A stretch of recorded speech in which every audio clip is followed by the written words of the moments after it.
स्वागत है दोस्तों आपका अपने इस YouTube channel inside medical education पर।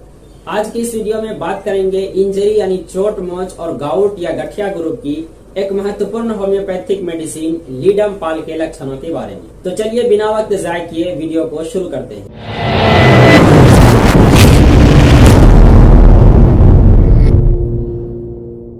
दोस्तों ये ऐसी दवाई है जो गठियावात वाली प्रकृति के व्यक्तियों पर विशेष रूप से असर करती है, यानी ऐसे व्यक्ति जिनमें रूमेटिज्म के सिम्टम्स पाए जाते हों, वो भी खासकर स्मॉल ज्वाइंट्स रूमेटिज्म पर यह अच्छा असर करती है।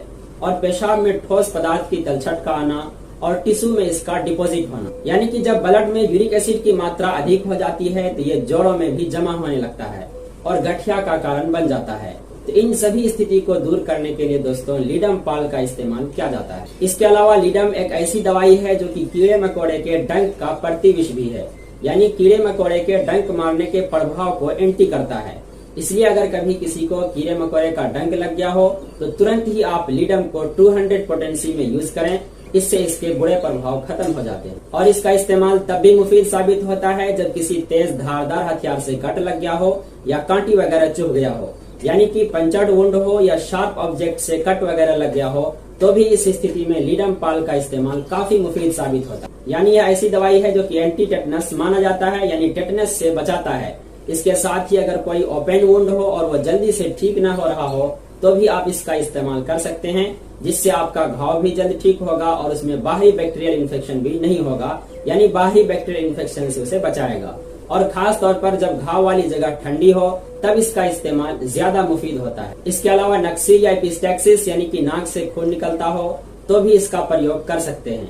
हालांकि नक्सीर के लिए और भी दवाइयां इस्तेमाल में लाई जाती है, जैसे कि मिलेलोटस अल्बा तथा बराइनिया। में बराइनिया को नक्सीर के केस में तब इस्तेमाल में लाया जाता है जब नाक की म्यूकस मेम्ब्रेन में ड्राइनेस हो और अगर लाठी की चोट लगने की वजह से घाव पैदा हो गया हो।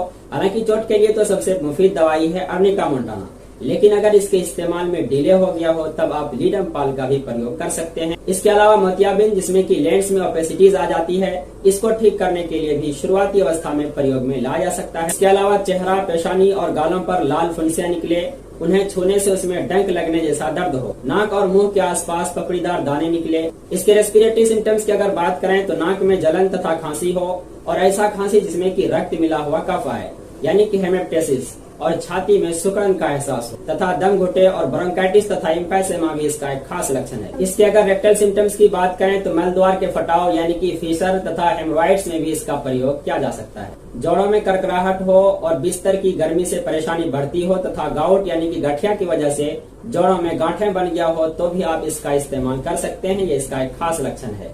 अगर गठियावात शरीर के निचले हिस्से यानी कि पैरों वगैरह के जोड़ों से शुरू होता है और ऊपर के जोड़ों की ओर जाता है, जबकि इसके विपरीत कालिमा लेटिफोलिया में गठिया ऊपर के जोड़ों से शुरू होता है और नीचे की जोड़ों तक जाता है, और तलवों में दर्द हो, चल न सके तो भी आप लीडम का प्रयोग कर सकते हैं। ये लक्षण एंटीमोनियम क्रोडम और लाइकोपोडियम में भी देखने को मिलता है। और अगर टखने में मोच आ गया हो तो भी आप लीडम का प्रयोग कर सकते हैं, जो कि काफी मुफीद साबित होता है। और लीडम का प्रयोग ऐसे फीवर के केस में किया जाता है जिसमें फीवर के साथ साथ ठंडक का एहसास हो और स्वाभाविक उष्मा का अभाव होता हो और ऐसा प्रतीत होता हो जैसे पैर पर पानी गिर रहा है, बॉडी ठंडा हो और चेहरा गर्म हो। अगर इस तरह का फीवर का सिम्टम्स आ रहा हो तो आप लीडम पाल के प्रयोग से इसे दूर कर सकते हैं। इसके अगर स्किन सिम्टम्स की बात करें तो स्किन ठंडा हो तथा पेशानी पे पिंपल्स निकलता हो और उसमें स्टिकिंग पेन हो, यानी कि नुकीले चीजों के गरने जैसा दर्द हो तथा चेहरे का एक्जिमा और पैरों तथा टखनों पर खारिश हो जो कि खुजलाने और बिस्तर की गर्मी से बढ़े।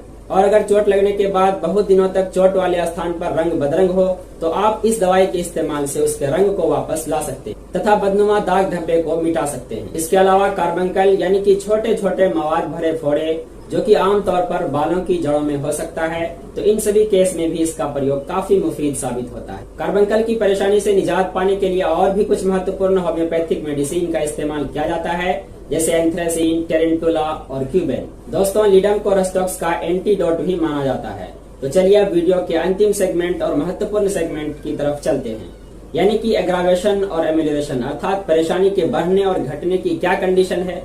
दोस्तों लीडम के मरीजों के ज्वाइंट्स का पेन हो या शार्प ऑब्जेक्ट की इंजरी की वजह से आई परेशानी हो या और कोई भी लक्षण हो तो ठंडक से तथा पांव को ठंडे पानी में रखने से मरीज को दर्द में आराम मिलता है।